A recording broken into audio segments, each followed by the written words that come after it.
Good evening, televiewers. You're welcome to this very first edition of Prime Hour for the year 2023. An edition that is dedicated to looking at the decisions that we arrive at the beginning of the year as we plan to go through 12 months of 2023. What are some of the decisions you have taken or are planning to take? What are the resolutions you are taking?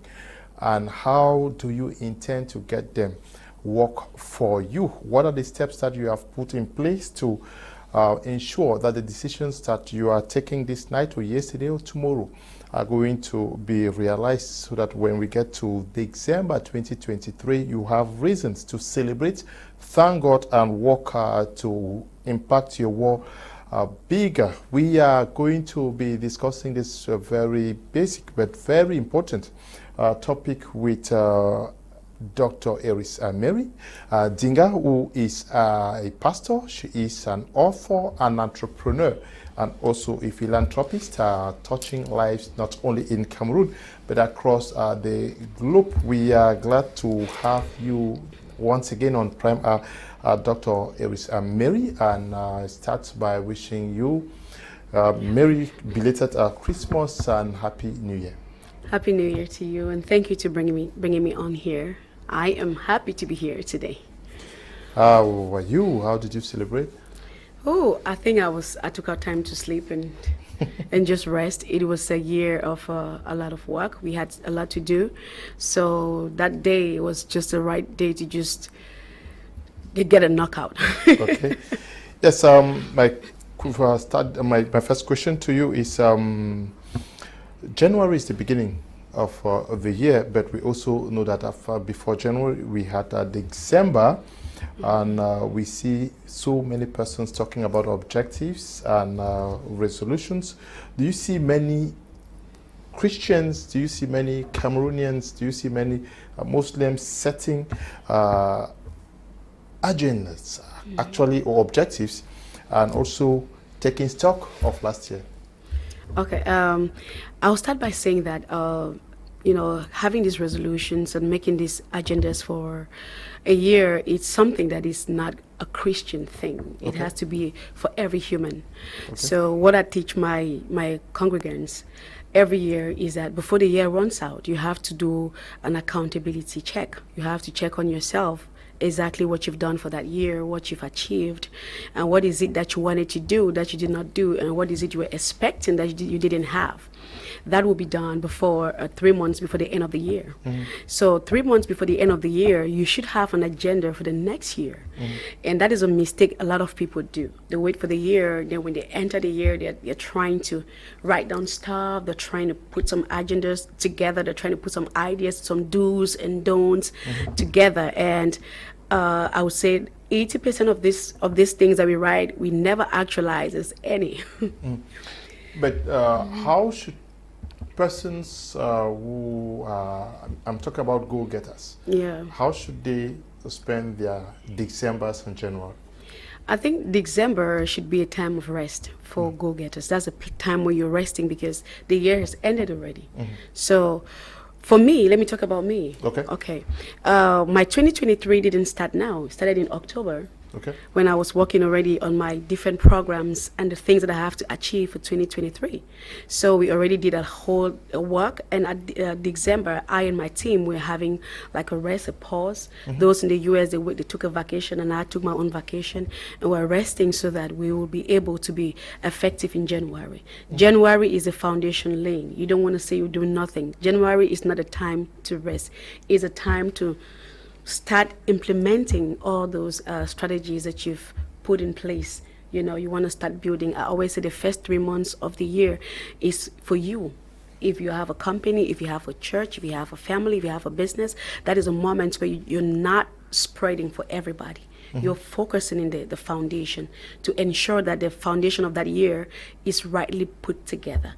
You ensure that your team is productive, that they are in the mission, that they are active, and that they are working to bring in the first result. So what I do is that December is a pause. So it's just strictly church and just worship and celebrations and parties and all that. So January, we start work. Yeah, but when you see the way we live in Cameroon and Africa, you have the impression that we give ourselves time to take stock of the year? No. I think that many people have not even understood that they need to take stock. They don't take stock of the year. I would say maybe in this country, I would say in my country, 70% they are not even sure that they need to take stock. You have to do a personal stock. You have to check out your personal gain. You have to evaluate yourself. Have I, mentally, you have to evaluate it, financially, you have to evaluate it, your charity works, you have to, your family, you have to evaluate everything, because without this evaluation, you cannot know progress. You cannot quantify progress if you have not evaluated what you have done already.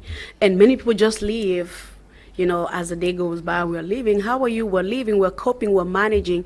No, we are managing in something. What I do, I have leadership. I have a whole group of people that I'm leading in the church, in Ewane Empire. And in Ewane Empire, we have different groups. We have a group in Cameroon, we have in the USA, we have it in Abidjan, we have it in Nigeria. And all these people, I get to lead them. So what happens is we set up a defined goal. And because these goals are set up and we have a time frame in achieving whatever it is we have to achieve. And every 3 months, we're doing accountability.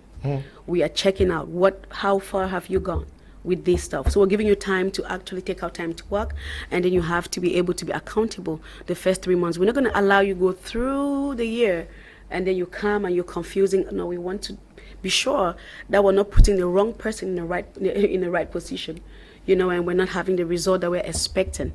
So every 3 months, I want to know exactly what leader is doing what and what's the result they are bringing in, and if they have an issue, how can I come in to help, or do we need to bring an expert to help you with what it is you're doing?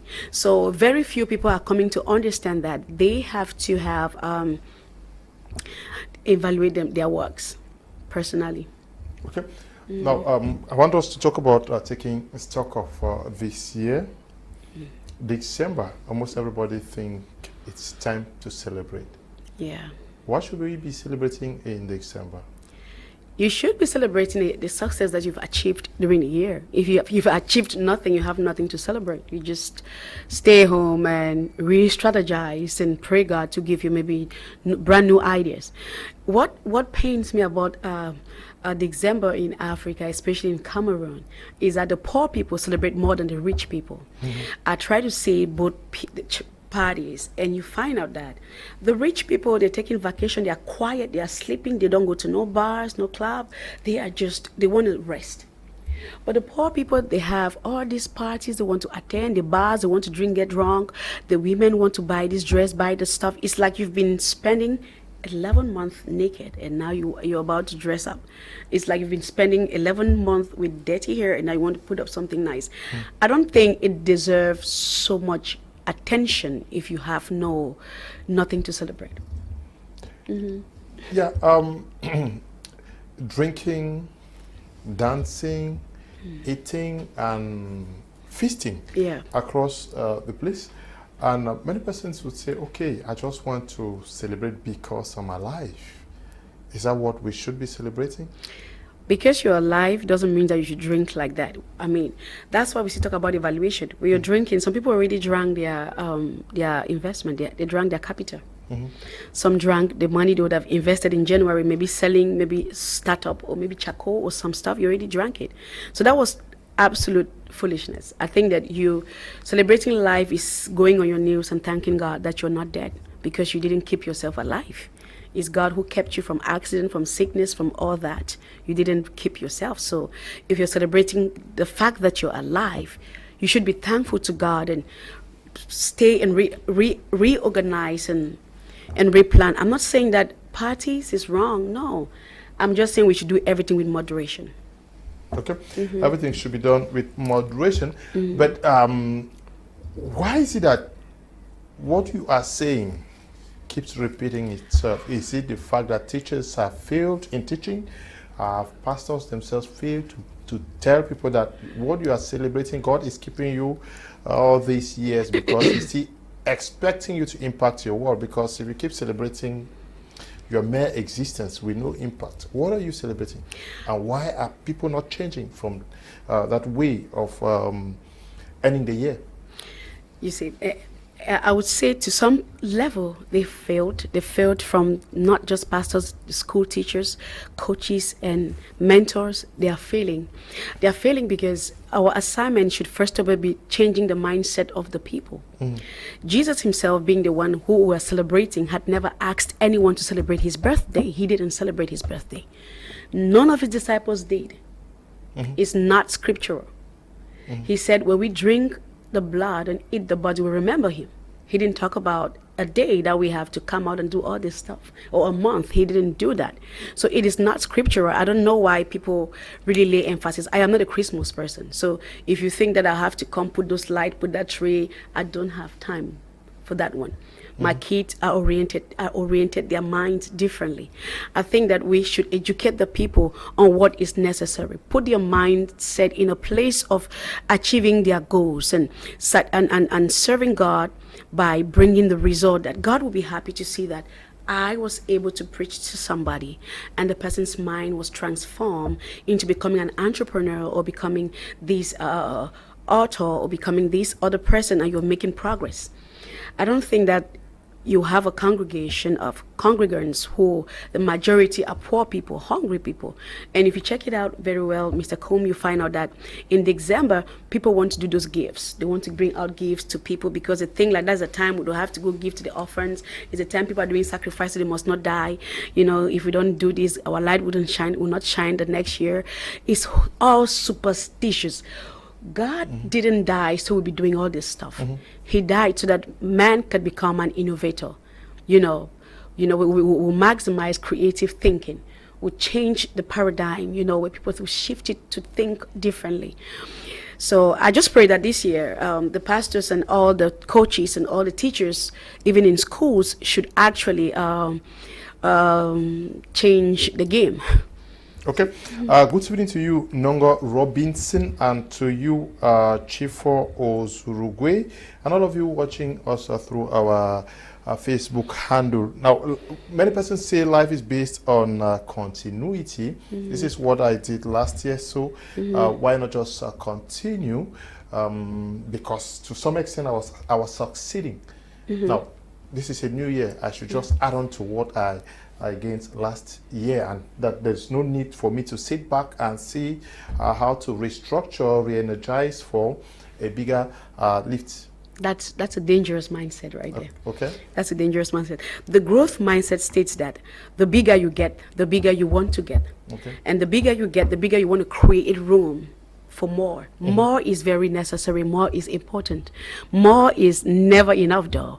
So if you feel that at this place in your business you're actually succeeding and it's good, that is a good place for you to sit down and create space for more. You cannot say, no, I just want to do more, I'll maintain this one. The moment you start maintaining a position, you're giving room for death.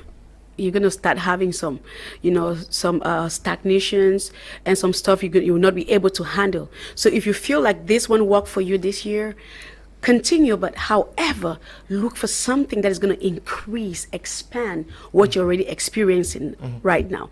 The mind wants to bring something new. It wants to speak something. Growth is a day to day, is a year to year. So you cannot be comfortable with the growth that happens in 2022. You want to double, you want to triple it, you want to skyrocket. So think it, and that's not a good mindset to keep maintain it. No, we don't maintain success. Okay. You want to multiply success. God says multiply. Okay, God says that we should multiply.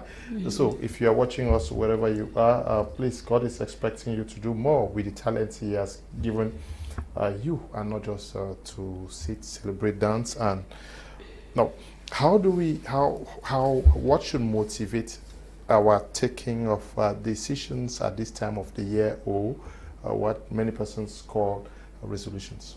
Your goals, okay, your visions, and your plan of action. If you don't have any goal and any vision, you don't have any reason to do any resolution, because what gives you the power to manage and to make this resolutions, you know, a habit, it's something have to push it, something have to trigger it, you know. So if you don't have any goal, for example, think of somebody who says, this year I want to learn a new skill. You have to define the skill, exactly what is it you want to learn, and where you want to go learn it, who is going to be your coach or your mentor or your teacher or whatever you're needing. You have to have all this put in place. How much do you need? If you have not defined all these things, trust me, you will not be learning nothing. If you say, okay, I want to lose weight, for example, and you're not looking to start forth and exercises or cut off your eating habits and, you know, eat differently, you will not achieve that because something is not pushing you. But the factor behind making resolutions becoming a habit is accountability. Accountability is very powerful because it maintains consistency. If you're not able to afford a coach or a mentor, you can get a friend who is better than you in character. If you're trying to lose weight and the friend that is your accountability partner is bigger than you, and then you're looking for trouble upon yourself. You need to find a friend who is fit. So now you tell them, today I did 1,000 steps. You know, I tried 50 steps. And when you're weak, that partner is going to help you, you know, and put you back on your feet. So accountability is what really helps to keep resolutions, you know, becoming a habit. Because the moment you do it for 3 months, now you're going to be doing it for the next 3 months. And when you make it 6 months, it becomes a nature. It becomes a habit. Something that you don't need to write it down to practice, you know. So okay, good evening to you, Roosevelt Ngufo, also watching us, Evangelist Funquin Mani, watching, and to all of you guys. We're talking about setting the resolutions or the goals for the year. Now, you say if you don't have a vision, you're wasting your time. Yes. And if there are no clear targets, you're wasting your time. How do we seek to know our vision? Because there are persons who are themselves confused in what resolution to take today. They don't really know outrightly what they want to do or what they want to achieve. How do you even start before knowing? Because it is common knowledge that January, this person says, my New Year resolution, I say, I'm not going to do this, I'm not going to do this, I'm not going to do this, I'm not going to do this. Is that how these things work out? No, it doesn't work. You just sit and say, I will not do this? Or there is need for meditation, knowing actually where we want to go? Yes, first of all, before you say, I want to do this and I don't want to do this, you first of all have to have where you want to go. That is what's going to help you. Even the Bible says that without vision, the people perish. So without vision, there is no direction. For example, I wake up as I'm going to Yaoundé, and I don't have anybody there. And I don't have any plan of where I want to stay and all that. Even if I get to Yaoundé, I'm going to be a frustrated person in that place. So a vision is what, now finding a vision is very difficult for majority of the time when I coach people. I get to meet a lot of young people, many of them young girls, and I'll ask them, what do you want to do with your life? And what's your 5 years plan? What plan do you have in 2 years time? What's the thing you want to accomplish? I bet you majority of these people don't know what they want. They cannot even figure it. They don't even know they needed to have a 5 years plan, a 2 years plan, because these plans, they put you in order. This plan, they keep you going no matter what happened. The plan is what gives you the energy to keep moving. So now we have to sit down, and the first thing I want to know about you is what you like. Because oftentimes people think that your vision is what gives you money. If money is your vision, then you have failed, because money is like a mirage. The more you think that you're about to touch it or it is right here, it disappears. The moment you feel like your bank account is loaded, the next minute it's shaky. So money is something that will not be the reason for you for doing anything. Money is an extra gain. The first thing you want to do is find out the things that you like. And then the next thing you want to do, this is coming out in the next book I'm writing, How to Monetize Your Ideas. I'm working on a book. That book is going to come out this year. Now, you want to find out what you like to do. What is that thing that you're going to do even when it's not bringing you the money at that given time. You want to find out that. And secondly, the thing you like to do, does it solve a problem in your community or in your country? You want to be sure that your passion can solve a problem. Can you create a passion? Yes, you can create a passion. If you don't have one, you can create one. So I was not a writer. I love reading. I don't go to bed without reading. I must read a page. I started reading a page. Now I read I just want to finish everything, So I have to start creating that passion to write. It was never my passion. And I decided, like the resolution, and I started writing it gradually. Sometimes I record it. I started creating it. You have to find out if your vision or your mission is solving a problem in your community. If it's not solving a problem, then there is going to be some kind of a problem, because you will not benefit. Your vision should benefit you. Your purpose should benefit you somehow. So you want to find out if your purpose, for example, if everybody in your neighborhood is they've traveled, they go a long way to be able to purchase, maybe let's say Maggi or salt. You should be able to know that, okay, if I start a store right now, I will reduce the distance for these people. And now you're able to bring in something. That's business, right? You're able to start in something, to sell something. If, for example, some people, the women in your neighborhood, they don't know how to braid their hair, and you can do it. Or they don't know how to read, and you can be an evening class teacher or something. That is your gift, solving a problem. So your vision must be something that solves a problem first, not something that brings money first. Because if it's money we're looking for, and then we are failing, we miss the point. We miss the whole point about life in general. We are in January now, and we've celebrated, we've thanked God for crossing over. Is the essence just crossing over? Because almost everywhere it was just crossing over. The miracle was seeing the new year. Well, the miracle is not crossing over. Okay. So let me tell you, maybe I like to talk from what we experience, and it's working for too many people. After the mid of the year, my teachings changes. Okay. So I would say our ministry is more like an entrepreneurial leadership church. Some people have come to the church and they felt like they went to a seminar, because that's what God would want. He wants people to learn. So what happens is, before the year is ending, we start preparing your mind in how to prepare for your next year. So we already fasted. We didn't fast now. Many persons are going to be They're starting fasting, but they are wrong. Even scripturally, they are wrong. You check Jesus before he went to the cross. They already prepared. They took out time to prepare. Even Moses, before they went to cross, they prepared for they left Egypt. So you don't leave a year, enter a year, you start preparing. This is a time of implementation. It's not the time to be fasting and praying. But you're supposed to have sent this message out. I thought we have bigger pastors that come here and they should know that.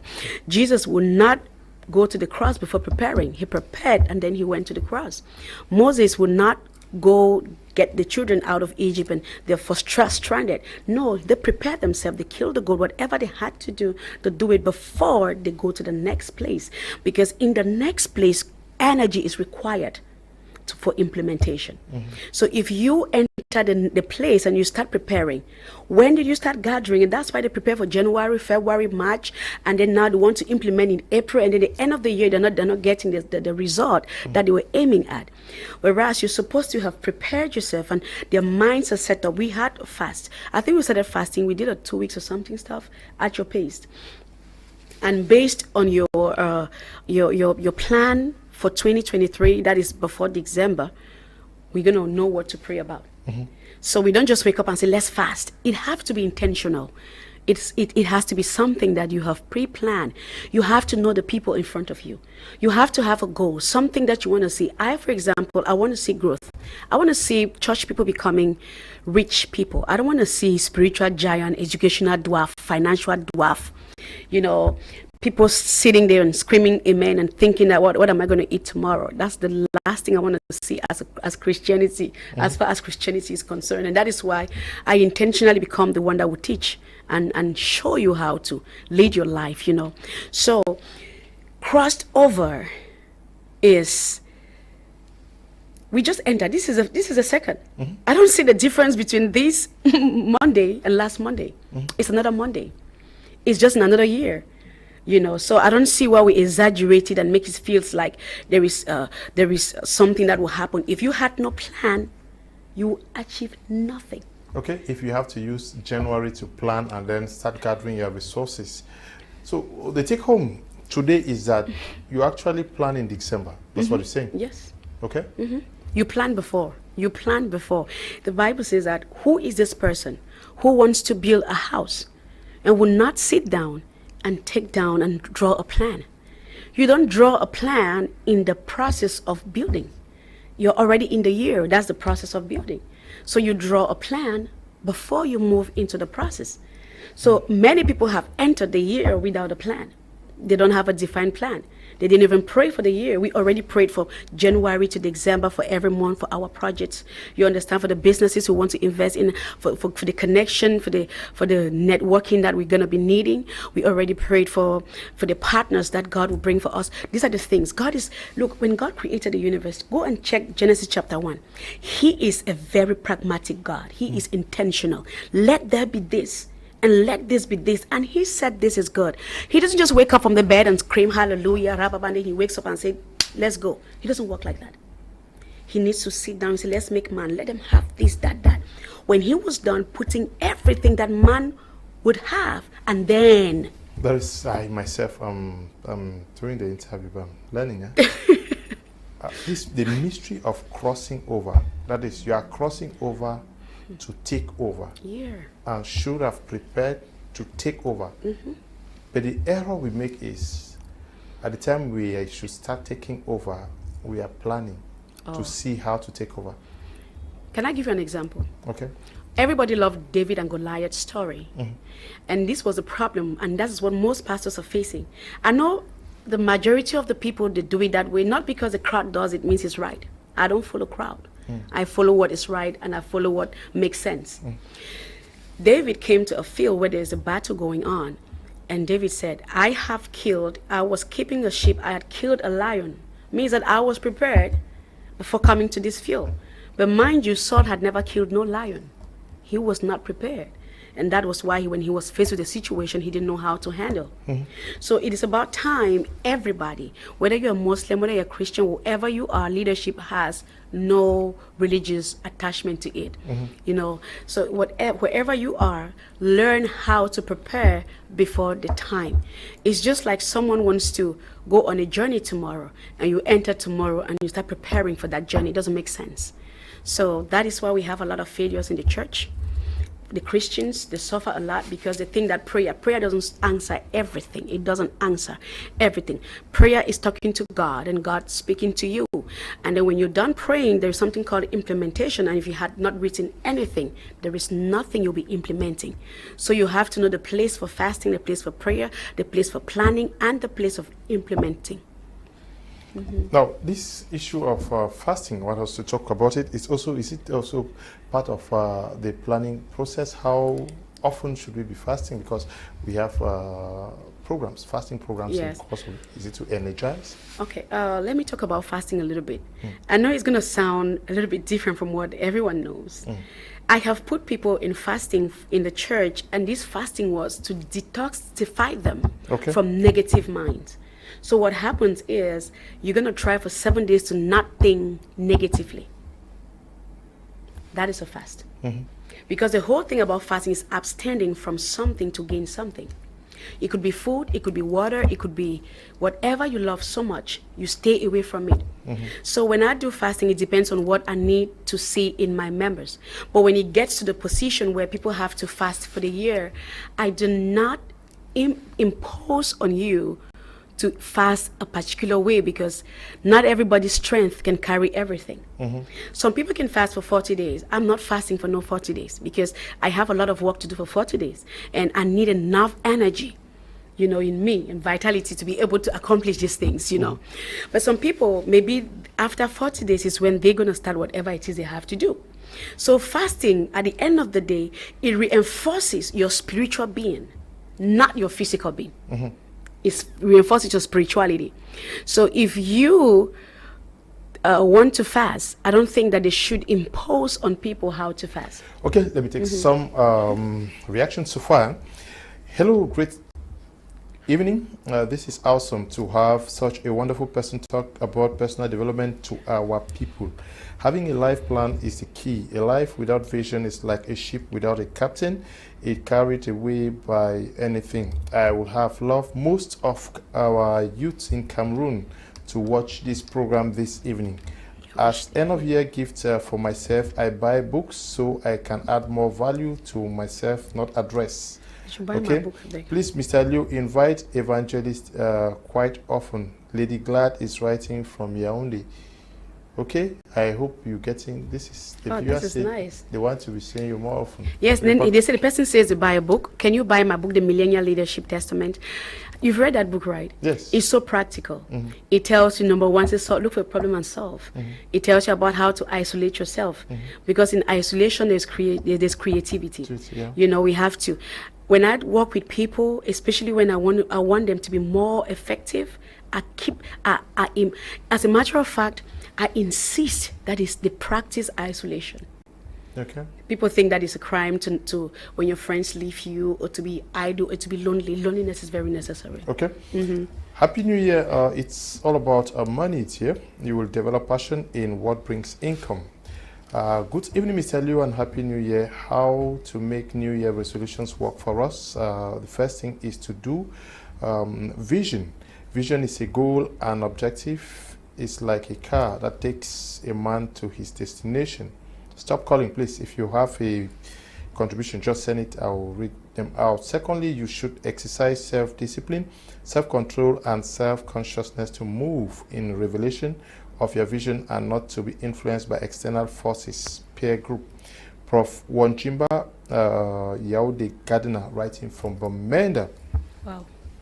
New Year resolutions are wishful thinking. Anyone can wish, but not everyone can achieve. To make things work out, you need to set goals in every area of your life, set out action plans to achieve them. Evaluate yourself on progress every set period.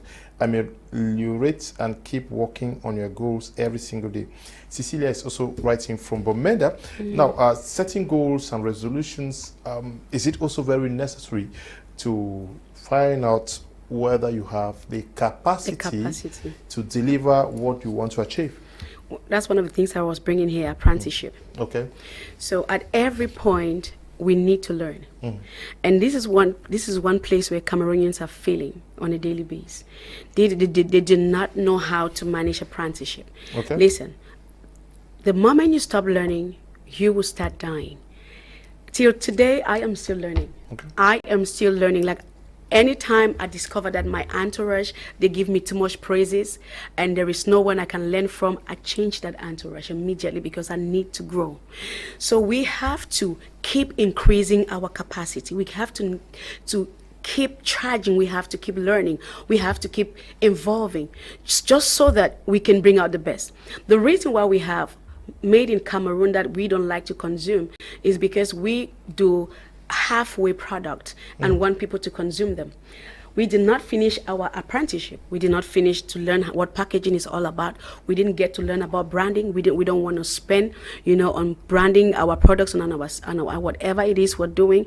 And now we want to have the money. We have what we were expecting a target. We have to learn. Learning a skill every year is very important, especially that one that enhances already what it is you're doing.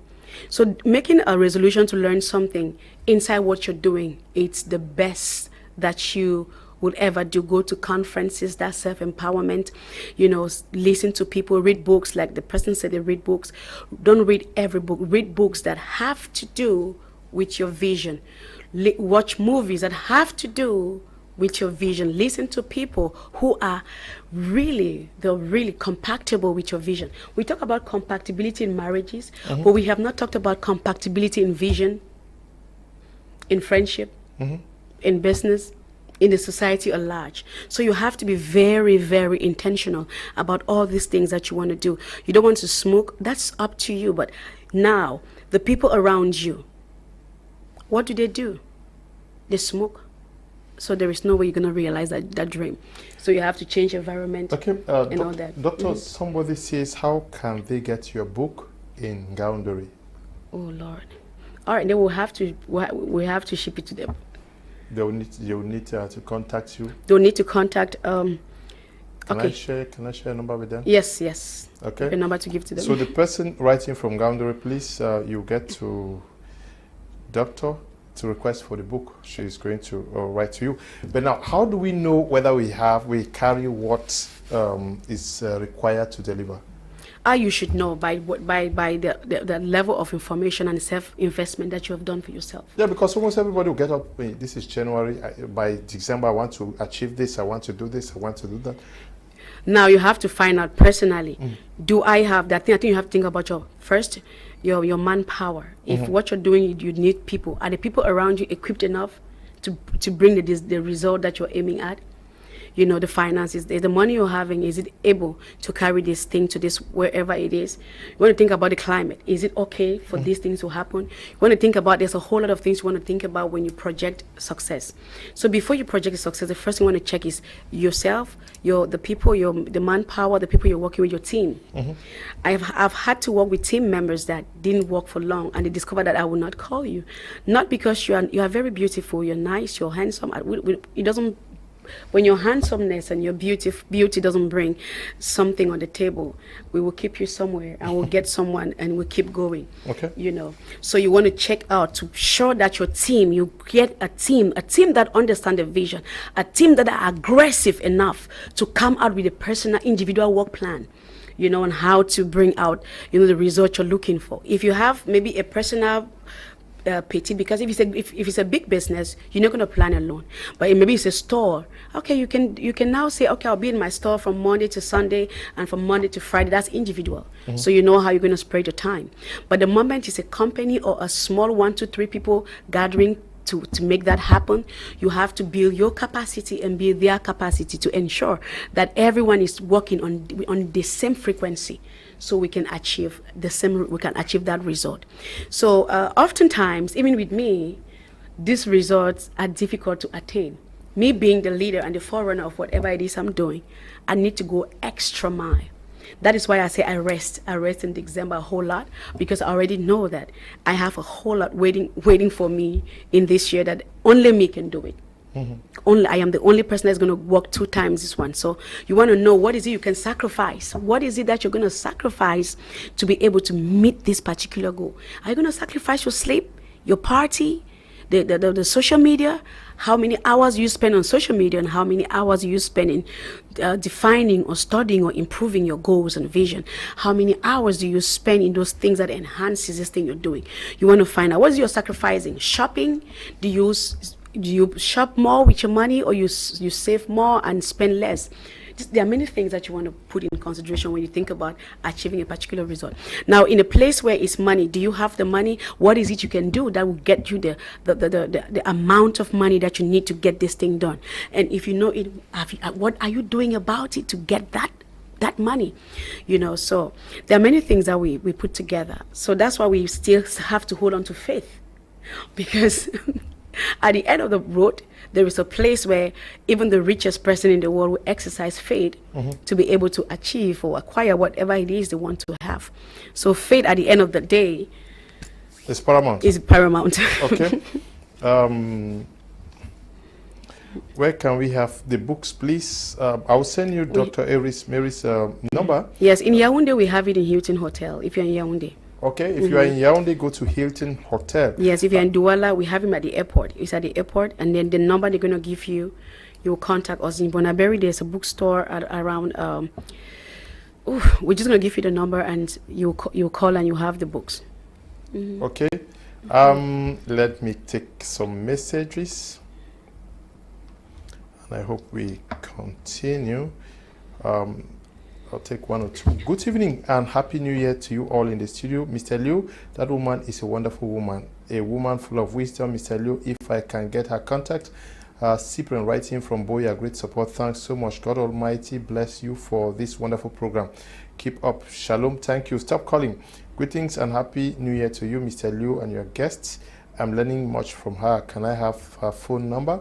And where can I have the book? Mr. Alfred Tamufo is writing from Boya. I'll send you her number. Good evening. The program is really amazing and insightful.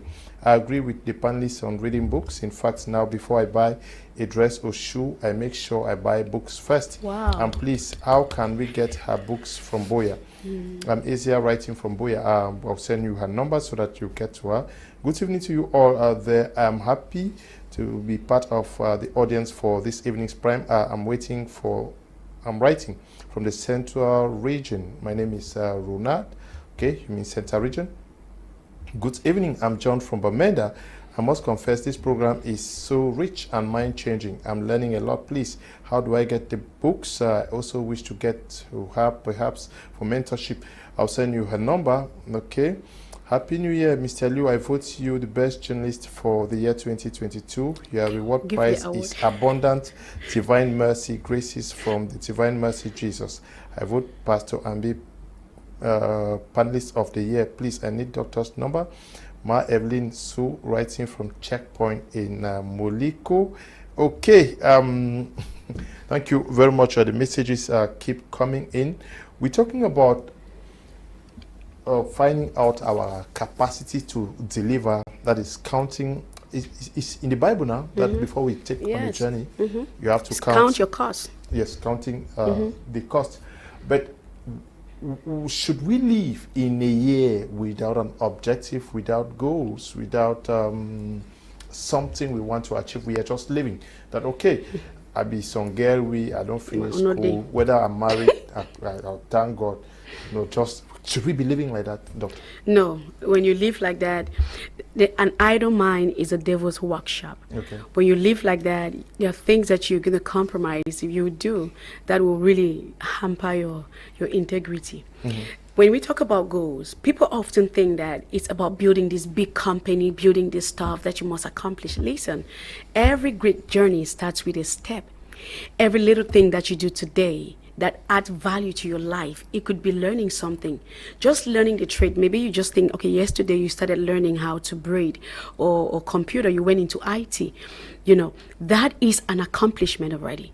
So you should be applauding yourself, because people don't know how to celebrate themselves for taking the measure step. The measure step is to start something. The moment you can think of something and get out of that chair and go there and start it, you have overcome like 50% of your success is already guaranteed. So when we talk about defining goals, don't think that you have to open this big store, you have to go get this big degree, you must go here. No, start from where you are. Look at God asking Moses, what do you have in your hand? And Moses said, I have a stick. Look, sir, it's a stick. What can a stick do? If that was in you and I, like you and I looking at that stick, it's like it's crazy. But with that stick, God, I'm going to use it to do miracles for you. So start with the little one, the small one that you have.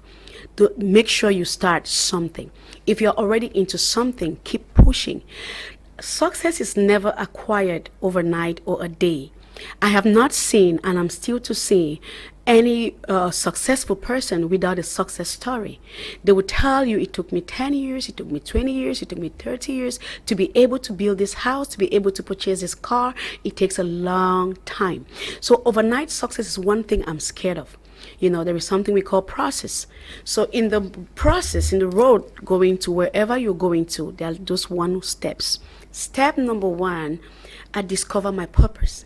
Step number 2, I empower myself and prepare myself for my purpose, because my purpose will bring opportunities for me.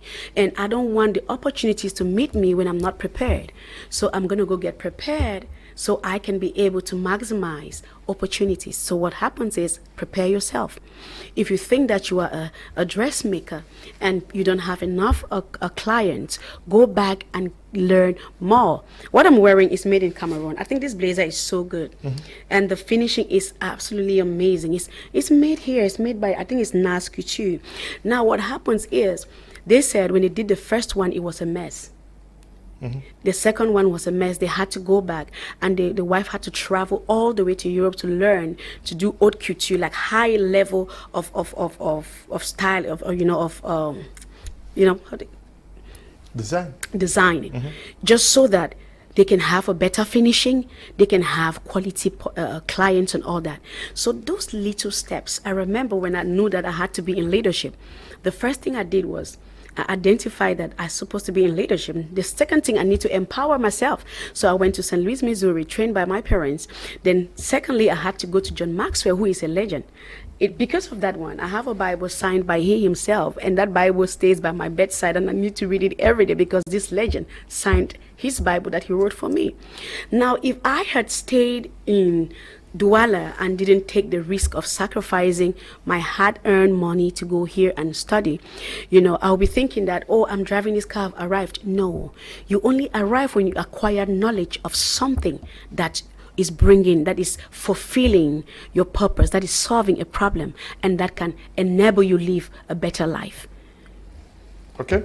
Now, I want us to go practical. Yes. You're a lady, and you dream. Yes. Most of them pray for a husband now. That's an objective. I want to get I don't know that's an objective. Married. Yes. And then, how do you get yourself ready for it? You may be a graduate and you want a job, but you need to be prepared so that by the time you get to December, there are opportunities that are going to come around so that you seize it. Can I say something in this one? Majority of the graduates that have worked with me, I didn't appreciate their works. Okay. And oftentimes, the people that are not graduate, they are more open. They have a teachable spirit. They want to learn. I think that graduating, we should stop over emphasizing and appreciating these graduates like they've achieved something. Because you don't tell me how you put a graduate to achieve a project in 3 months or 1 week, they will take more time. So I think that when you finish graduating, there is something you call self-empowerment. Go back and empower yourself. If you did geography, I think you should go back again and work more and do researches, and do other things. If you want to teach, go beyond what you learn. If you are a language student, you have to go back and do a lot of researches and practices and learn your speed, learn timing, you understand, learn presentation, learn your aura. There are many things that are not taught in school. I remember the first time I had my international speaking engagement, I had to speak in America. So when I arrived there, I had a whole lot of inferiority issues. Complex. I was dealing with inferiority complex because, number one, everyone standing on the pulpit, they were doctor, this, that, and they have been here, that. Then I had an issue, my accent. Are they going to ask, would they listen, would they hear me, would they understand me? It is not like my presentation was bad. I think I had one of the best presentations there, but I couldn't deliver because I had issues with inferiority, with complex. So, and that is the reason why I went to John Maxwell. One of the reasons I had to look for all the training, go to 10X and sat down there and take out notes and write and all that is because I had to solve a problem. And the problem I was dealing with needed more knowledge, more exposure, more experience, and more higher platforms that I've never been on. So I came back and I had to work extra. I have to start going back to attend to these places that will give me the confidence that I need, that will enable me accept who I am. Because I've invested in me. So when ladies go out there, they're looking for marriage. Marriage should not be a goal. Marriage is, to me, is not an achievement. Not something you're marrying someone who is achieving. I don't want to get into women's empowerment because I think they should invite me for women empowerment differently. But I think that geography doesn't have anything attached to it like gender. History doesn't have gender. Chemistry is not gender, it's chemistry, right? Yeah. Language is language. So there is nothing. Stop hiding behind femininity and says because I'm a woman. If you're a woman, who cares? He's a man. So go out there and become a professional in something. get more skills, get more knowledge, read more books, invest more in yourself. So I have to, even till now, I am still investing in myself because I don't even think I've arrived where I am going, where I'm projecting for myself. So every lady, the best makeup you can wear is not this foundation on my face. What the makeup artist put on my face, I'm like, is this me? Is this me? You know, no, it's what is in here. Fill it with something. Fill your mind. Trust me, I am unbreakable because I have a lot of knowledge stored. I feel like there's a whole lot of knowledge in my brain that I have not used, and I feel like people out of this country, they use it more. They understand the value, how much I am worth, than the people in my country. And I see people live here. They go to see people that I know in Dubai, in Nigeria, in America that I know. And these people are expecting me to work some stuff for them. And I'm right here, just a phone call away. How bad can a country be? You have me here. And I see you hanging with someone calling, you're going for a mentorship. And this person is looking for me. Okay. Let me take some messages. Good evening, Mr. Liu. I do enjoy this program. The sister is trying to explain some good facts. Okay. Good evening, Mr. Liu, and your sister in the house. I'm always blessed whenever I see her on your panel. I love to learn how to go about the things of this life. Which book can I buy and how? I'm Eugene, writing from Jerry Bamenda. Bonsoir, Monsieur Liu. L'émission est très intéressante. Les propos de la dame sont assez édifiants pour moi. Thanks, Gael Cogito, writing from Marwa. Wow. Happy New Year to you, Mr. Liu, your guest, and the entire Media Prime team. I'm really delighted by the incredible lessons I'm getting from today's session. Please, I'd love to get a book. Okay. George Niba writing there. I'll send you doctor's number. To good evening, Mr. Liu, and to all the panelists. I'm learning a lot. Daisy writing from Kumba. Happy New Year, Daisy. Good evening, sir. Thank you very much for the program and the guest speaker. Please, how can one enroll in her leadership school and get her books in Limbe? Noella is writing from Limbe. Good evening, Mr. Liu. I feel so blessed being part of your program. This evening, I'm learning a lot from that wonderful and knowledgeable woman. Please, can I have her contact? Caris is writing from Boya. Good evening, Mr. Liu and Miss Aris Mary. I'm very happy you are on air to talk to us again. More grace to your elbow, sister. I'm enjoying the program. Neat Cosmetics are the best in Bamenda. Good evening, Mr. Liu. My name is Emil from Douala. I love your program. Thank you, Emil. Good evening in the house. Please, what is the book's name again and where do we get it? Good evening, Mr. Liu. You people are doing a wonderful job. I'm listening to you and Doctor right now. I need her book. Vivian in Bomenda. God bless you both. Thank you. I'm really touched and moved about her words. I wanted her to teach me more about fasting. I want to learn more from her. I'm sure I will ask her to say a word again on fasting. This one says, Ghislaine Cho Santa Pikin. Good evening to you. I'm so grateful to have come across this program for the first time. I wish to ask where Mama Evangelist Church is so I can follow her coachings. She's really inspiring and impacting. Good evening in the studio. I'm Mr. Mark from Bamenda. The program is so interesting and educative. Please, how can I get her book? I'll send you the number. Yes, some people may have joined late. You talked about fasting and the need. Yes. Yeah, okay. Maybe I should emphasize a little bit about that fasting. Fasting to me is very necessary because it does two things. It brings out the extra weight. When you fast, you give rest to your mind, you give rest to your body, you give rest to your system to be able to take in something new. So fasting is a necessary practice that everyone should do at their pace. It shouldn't be imposed on. Like when someone imposed fasting on you, you will not do it correctly. When I do fasting in my congregation, I tell them, as your strength leads you and as your project, as big as you want as your project to go, is up to you. So people go more, some people sleep there, and some people, whatever they do is up to what you're aiming at. I do fasting because I want to be light. I want my mind to be light. I want my spirit to be light. I don't want food to control the decisions that are made around me. When you do fasting, you're enhancing your spiritual, you're enhancing your spiritual person. You know, your soul is being enhanced. You're allowing your soul to to communicate more with the Spirit of God. So fasting is very important. So make sure that you fast. There are many types of fasting.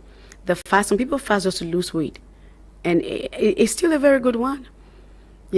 So I rather fast and lose weight. In the course of it, I pray. And then some people fast just to clear their mind, clear their spirit, clear their soul. It's very, very important. So that when you take out your fast, you have to have a reason, the purpose. When Jesus went to the desert to be tempted, he went for 40 days without food. The purpose was because he had to come back and carry the cross. He had to die for humanity at large. His assignment was not my assignment. So please don't bring me on a 40 days fast, because I'm not going to die for the world. I'm not carrying everybody. And even everybody in my church, I don't carry them. So Christ went into that 40 days based on his capacity. And if you check what happens to Paul had his own days. It was a three days of blindness. So everyone, it comes based on the assignment, or the assignment that God has called you to be. The moment you want to fast like Esther, or you want to fast to be like Deborah, you want to fast to be like you're doing heresy. That is not kingdom. God is already done with that. That's history. You want to do something relevant. Do about you. You are as important to God as Esther was. So do not fast because Esther fasted or because Jesus fasted. Jesus never said, fast as I have fasted. He said, go and preach the good news. That's what he said. He didn't ask them to go do 40 days fasting. He didn't even put any of his disciples to fast. And the disciples of John, they were angry because they were fasting, and that of Jesus, they were feasting. You see, so he actually kept his disciples feasting because he was in charge. So I don't think that fasting should be something because there are people who have never fasted, but they have results that are very visible. Oh yes, they have financial result, they have material result, their communication with God is still okay. So, but me, I choose to fast how I want to fast based on exactly where I am. And I don't fast to get money. I don't fast to get a project. I do not fast to get wisdom or knowledge. I just fast because I wanted to liberate myself of excesses of anything. Yes, but I want us to get back to the fasting for crossover. The first was 2 days ago. You don't want to fast this week? Almost everybody it's fasting now. Everybody prepared to cross over. I want us to get back to the audience to understand. Yes. You talked about fasting in December and then crossing over when you are ready for the job. Yes. Fasting in January, to me, doesn't make no sense. I'm honest. I know bishops are listening to this one and pastors are listening in. All these Christians are listening in. If you can back me up, if you can fight me with scriptures, I don't have a problem. But there is no event that Jesus said, I am getting ready to go over. And when he went over, now they got prepared in where he was going to. They always prepare before they took on the journey. So it was always preparation before the crossover, So he said, where is the crossover meal? Where have you prepared the crossover meal? That was before he would be betrayed and be killed and die. You see, so there was a crossover meal before. Means that there was a time of intimacy with his disciples. There was a time of quietness. He washed the feet of the disciple. That was him preparing to go to the next phase of his life, the next mission. You do not move in the mission and start preparing. I know that you have been doing this for 20 years, 25 years because Big Bishop did it, so it's okay. Not because Big Bishop did it means it's okay. It's not okay. We prepare before. Moses prepared before. Everyone prepared before they get into it. Prepare me, Aaron and his sons to be the priest, and they prepared them. So when they got to the sea, the sea dried up. Imagine that they had to go to the sea and prepared to cross the Red Sea. The sea would have swallowed them. So it's preparation before crossing over. You don't cross over, you're in the air. Instead of gathering enough energy to start putting up goods, you're sleeping in your bed, you can't wake up, because fasting is a job. It's a lot of energy. It drains you out, it wastes you out. So you fasted for 30 days.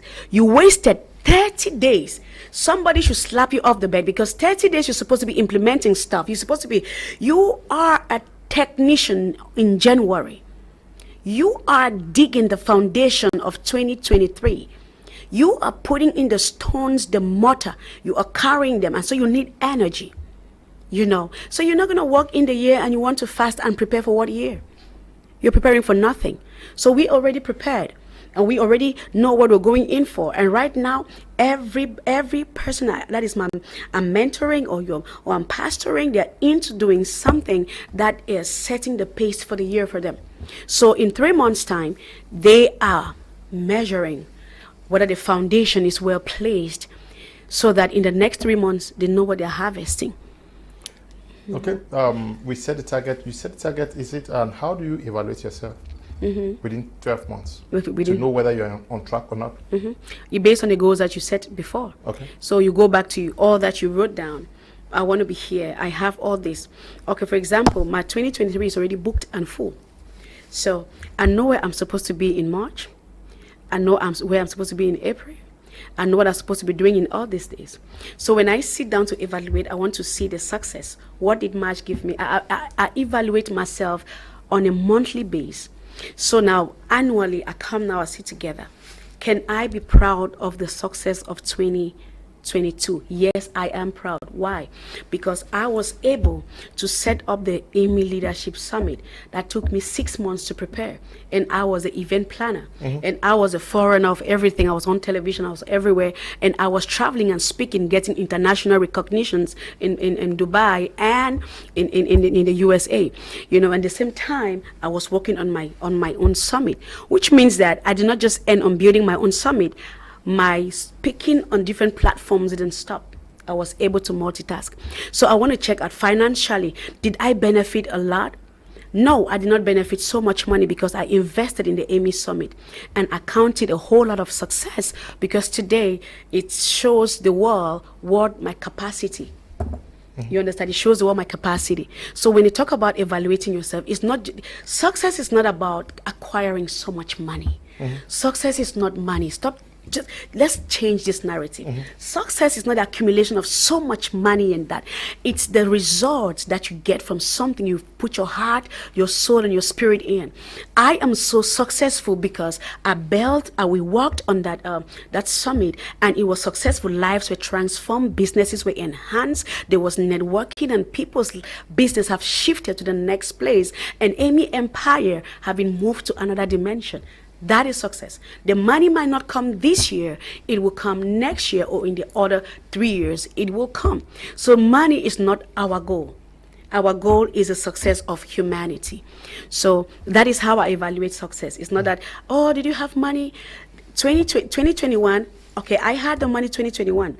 2022, I did not have the money because I invested the money. Did I succeed in my investment? Yes. So what you're telling those watching us this evening is that they should evaluate themselves at the end of each month. Yes. To guide them across the year. Yes. Okay. So you can know if you're learning a trade or a skill, you want to make sure that at the end of the year you say, yes, this is my certificate. That is not money, but it's going to bring you money in the future. So that is evaluation. Let's talk about resolutions are going to be taken. Key decisions are also going to be taken strategically, positioning ourselves to take a maximum advantage or full advantage of all the opportunities that will come our way this year. Will require that we shun distractions. What are some of those key distractions that young and old persons must guide against to be able to reach their objectives? Number one, social media. Okay. Social media is a hell of a distraction. I am not a social media person, so oftentimes I know my son posts and my administrative team, they do whatever they do there once in a while. So one of the things that holds the youth back is that they take social media in a wrong way. If you say you're on social media, you're using Google, I would say, okay, maybe you're studying, because that's a free school, free education. You can acquire a whole lot of knowledge in Google. You know, social media is very corny. It's very corny because it sucks your time, and then you need money to charge to have a good Wi-Fi, to be able to have a good connection, right? Just to sit there and put likes and put he and put emojis. I don't know how that gives you a certificate or a life. That's the one thing you have to run away from. Secondly, toxic friends. Your entourage, you want to check them. Friendship is not a prescription of some kind. You know, it's not an obligation. You have to point and pick.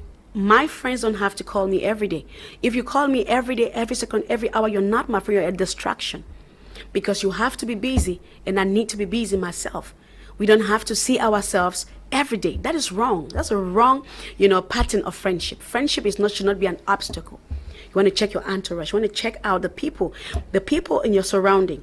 What are they doing that is beneficial to you, and what are you doing that is beneficial to them? So you want to check out this environment is very, very powerful. You know, show me your friends, and I will tell you who you are. Show me the people you hang around with, you talk with, you gist, your chat time, your off time. What do you do? What do you do with your time that you're not doing something? You know, you want to occupy yourself. Have a plan. Plan every day. Write down your plan. And this plan, make sure you maximize time. Time caution is one thing that I don't know how to deal with that one. Mm-hmm. Everyone who knows me, they know if you invite me for an occasion, 12, I'm coming at 12, and if you delay, I'll leave because you gave me that time. That's the challenges I face with time. And people don't understand that. Time will not wait for you. You know, and if you don't maximize 20 years, if you don't maximize your 30, 35 to 40 years well, you're going to be doing what you're supposed to do in 30 years in the 40s. And you're carrying the 40s to the 50s. So you've been procrastinating your life. So at the end of the day, the things you're supposed to acquire while you're 30, you acquire at 40 because they say life begins at 40. Do they even know what that means? That's a big statement right there. Life begins at 40 because I start benefiting from the fruit of my labor. So life doesn't begin at 40, so you start putting foundation. No, at 40, I have been acquiring skills. At this 40, I am not an apprentice for anybody. I have finished learning. You know, at 40, I have my own business and I have people working for me. At 40, maybe my money is working for me and I have time to do other things. At 40, I am not a tenant. I have my small carabout house that I've built for myself. You know, at 40. So at 40 is not when you start thinking, what job am I going to do?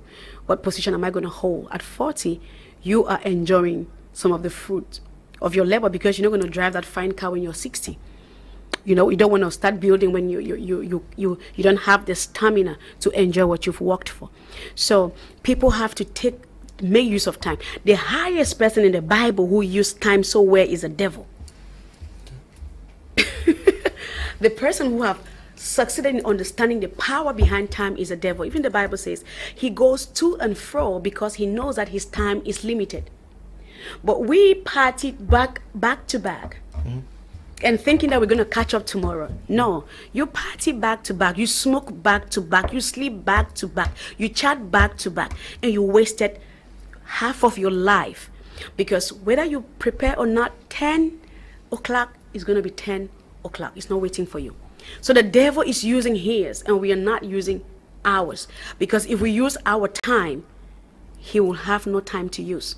So you want to be very conscious. You want to be very conscious with time. That is why you have to program everything.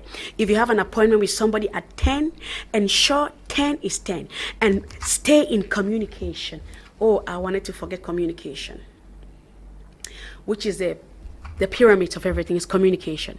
If you learn the act of communication, you will never have a problem with nobody. Trust me. I have an appointment with you at 10 and I'm not going to make it at 10. I would have to write you before 10 so that I will not waste your time, you know, so you don't suffer from my predicaments. So you want to be very time conscious. Don't waste my time and I will not waste your time. You want to communicate the situations around you, you know, enough so everybody is in time. And you want to be planning your own self. I want to cook this food in 30 minutes.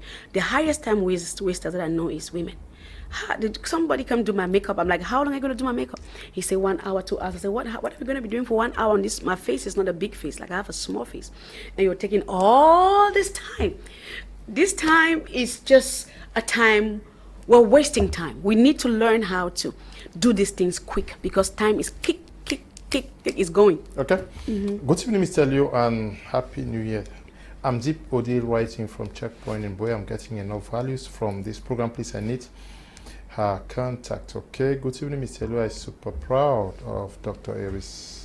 You can't listen to her for 3 minutes without learning something new. Wow, Ifashion nice. is writing from Kumba. I love her so much. Okay. Good evening, sir. The live program is great. And greetings to the able lady in the studio.